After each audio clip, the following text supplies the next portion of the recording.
Você já parou para tentar entender por que nos sentimos incomodados quando somos criticados? Afinal de contas, será que existe alguém que realmente gosta de ser criticado? Eu posso te responder que sim, e que esse indivíduo se diferencia da maioria por meio das características e das atitudes que iremos conversar nesse vídeo. Antes de entrarmos nas atitudes propriamente ditas, podemos dizer que é característica desse tipo de indivíduo se abster da vaidade para aceitar que, enquanto um elogio apenas engrandece o seu ego, uma crítica tem o potencial de engrandecer os seus resultados.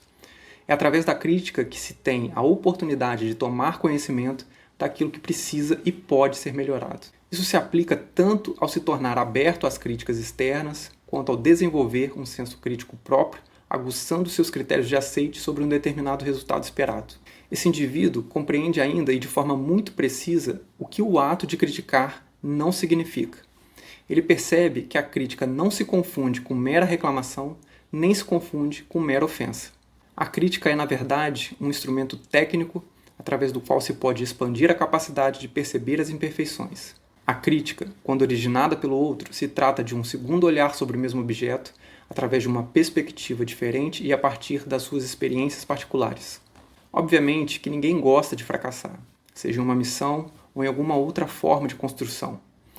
Entretanto, é importante saber que, a partir do momento em que algo não pode mais ser criticado, um limite passa a ser estabelecido.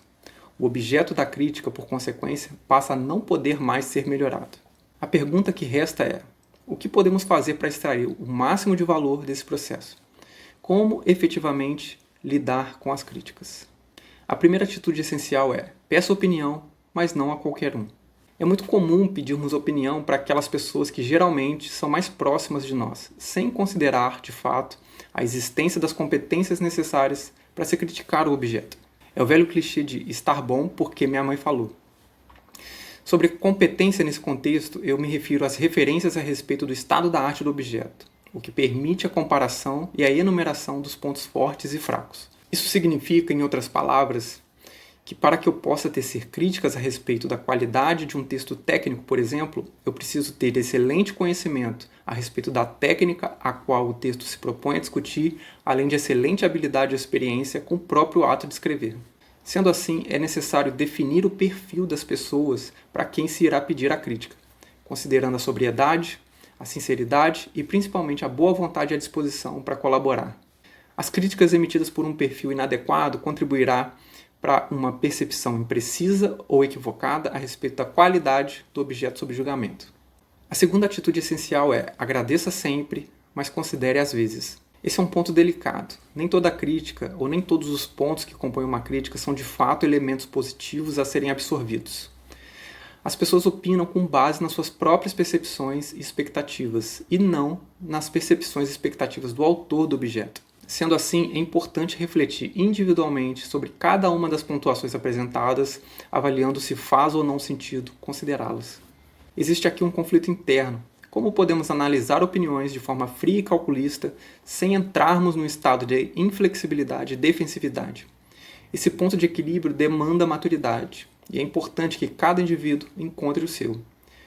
Independentemente de todas essas considerações, jamais deixe de agradecer a crítica, principalmente se ela for decorrente de um pedido seu. Antes de continuarmos, se você gosta desse tipo de conteúdo, eu peço que você dê o seu apoio ao canal, se inscreva, comente, clique no gostei. Se você acredita que esse vídeo pode gerar valor na vida de outras pessoas, compartilhe. A terceira atitude essencial é: tire conclusões, mas não das primeiras. Caso a primeira opinião recebida seja negativa, a gente tem a tendência natural de elegê-la como refletora da verdade, nos inclinando para o entendimento de que o objeto, no final das contas, não está bom. Porém, essa é uma ação precipitada, decorrente de certa ansiedade, visto que, através de uma amostragem unitária ou insuficiente, acabamos não sendo capazes de identificar os extremos. Pode ser que essa primeira opinião talvez expresse exatamente um extremo, dentro de um universo maior composto por algumas outras perspectivas. Antes de tirar conclusões precipitadas, predefina o tamanho da amostragem, o qual considere suficiente, e aguarde a sua respectiva coleta. Uma vez capturada toda a massa de amostras, aí sim você terá informações suficientes para proporcionar uma análise baseada nos pontos médios de convergência. A quarta atitude essencial para lidar com as críticas é: Mesmo perfeito, haverá defeito. As opiniões simplesmente divergem. Apenas cérebros idênticos, com experiências idênticas e observando um objeto de um mesmo ponto no espaço, apresentariam talvez opiniões idênticas. Essa é uma configuração simplesmente impossível de existir na realidade. Logo, saiba que agradar a todos de forma plena é uma tarefa igualmente impossível. As críticas negativas não devem gerar surpresa. Analise-as sem preconceito, extraia e absorva o que houver de valioso nelas, quando houver. De forma semelhante, não se surpreenda com as críticas que simplesmente não chegam. As pessoas possuem prioridades distintas e atender a um pedido seu talvez não esteja no topo das suas listas. Por fim, a quinta e última atitude essencial é: contra-argumente somente às vezes. Eu sinceramente acredito que o mais interessante da apresentação de pontos de vista divergentes é a oportunidade de discussão, a oportunidade do contraponto, onde as justificativas para se chegar eventualmente a algum denominador comum são postas à mesa. O fato é que o conteúdo e o contexto de uma crítica nem sempre permite essa troca bilateral de argumentos. A linha entre uma tentativa saudável de debate e uma postura de defesa ou rejeição é bastante tênue. Sendo assim, antes de contra-argumentar, tenha certeza de que a situação, o tom da conversa e o perfil do crítico assim o permita.